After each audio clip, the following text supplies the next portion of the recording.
श्री स्वामी समर्थ. सर्वांना नमस्कार.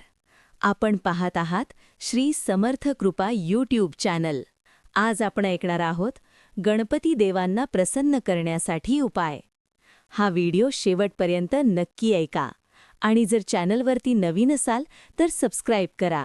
Video like करा आणि कमेंटमध्ये श्री स्वामी समर्थ लिहिण्यास विसरू नका. बुधवार हा हिंदू धर्मामध्ये अत्यंत महत्त्वाचा आणि शुभ दिवस मानला जातो. हा दिवस बुध ग्रहाचा तसेच श्री गणपतीचा आहे. बुध ग्रह हा बुद्धी, ज्ञान, वाणी, स्मरणशक्ती, व्यवहार कुशलता आणि निर्णय क्षमता यांचा कारक आहे. तर श्री गणपती हे सर्व देवांमध्ये पहिले पूज्य, विघ्नहर्ता आणि बुद्धीचे अधिपती मानले जातात. म्हणूनच बुधवारी गणपतीची उपासना केल्यास बुध ग्रह बळकट होतो आणि आयुष्यातील अनेक अडथळे दूर होतात. आजच्या धावपळीच्या जीवनात माणूस सतत तणावाखाली असतो. कामात यश मिळत नाही, प्रयत्न करूनही गोष्टी हाताबाहेर जातात, अभ्यासात लक्ष लागत नाही, व्यवसायात तोटा होतो किंवा नोकरीत अडचणी येतात. अनेकदा यामागे कमकुवत बुधग्रह कारणीभूत असतो. अशावेळी बुधवारी श्रद्धेने केलेले गणपती उपाय अत्यंत प्रभावी ठरतात. बुधवारच्या दिवशी सकाळी लवकर उठून प्रथम ईश्वराचे स्मरण करावे. स्नान करून शरीर आणि मन शुद्ध करावे. घरातील पूजास्थल स्वच्छ करावे आणि शक्य असल्यास हिरव्या रंगाचे वस्त्र परिधान करावे. हिरवा रंग मनाला शांती देतो आणि बुधग्रहाशी संबंधित सकारात्मक ऊर्जा वाढवतो. पूजेसाठी श्री गणपतीची मूर्ती किंवा फोटो समोर ठेवावा. सर्वप्रथम गणपतीला वंदन करून दीप प्रज्वलित करावा. त्यानंतर गणपतीला ताज्या हिरव्या दुर्वा अर्पण कराव्यात. दुर्वा गणपतीला अतिशय प्रिय आहेत.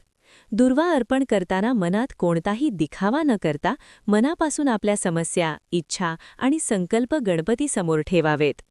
यानंतर श्री गणपतीला मोदक, लाडू किंवा गूळ खोबऱ्याचा नैवेद्य दाखवावा. नैवेद्य अर्पण करताना हे बाप्पा, माझ्या जीवनातील सर्व विघ्ने दूर कर अशी प्रार्थना करावी. त्यानंतर आसनावर शांतपणे बसून डोळे मिटावेत आणि ओम गंग गणपतये नमः हा मंत्र किमान 21, 51 किंवा 108 वेळा जपावा. जप करताना मंत्राचा उच्चार स्पष्ट आणि मन एकाग्र असावे. हा मंत्र बुद्धी प्रखर करतो, स्मरणशक्ती वाढवतो, संभ्रम दूर करतो आणि मन स्थिर करतो.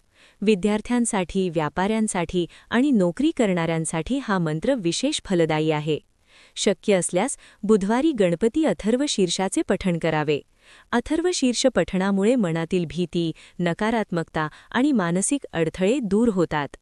बुधवारच्या दिवशी वाणीवर संयम ठेवणे फार महत्त्वाचे आहे.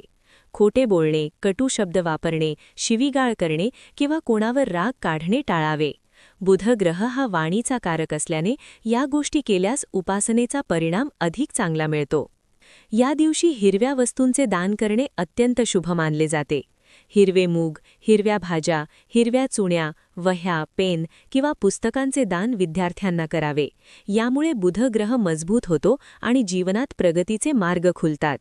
हा उपाय सलग 11 किंवा 21 बुधवार केल्यास नक्कीच जीवनात सकारात्मक बदल जाणवतात. अडकलेली कामे पूर्ण होऊ लागतात, निर्णय योग्य होतात, आत्मविश्वास वाढतो आणि श्री गणपतीची कृपा सतत आपल्या पाठीशी असल्याची अनुभूती येते.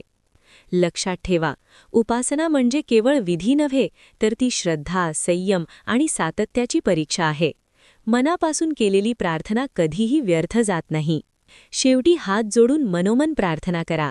हे विघ्नहर्ता गणपती बाप्पा, माझ्या जीवनातील सर्व अडथळे दूर करा. मला योग्य मार्ग दाखवा आणि माझ्या बुद्धीला सदैव योग्य दिशा द्या. गणपती बाप्पा मोरया, मंगलमूर्ती मोरया. जर तुम्हाला असे भक्तिमय व्हिडिओ आवडत असतील तर सबस्क्राईब करून बेल आयकॉन दाबा, म्हणजे पुढील सर्व व्हिडिओ लगेच तुमच्यापर्यंत पोहोचतील. श्री स्वामी समर्थ.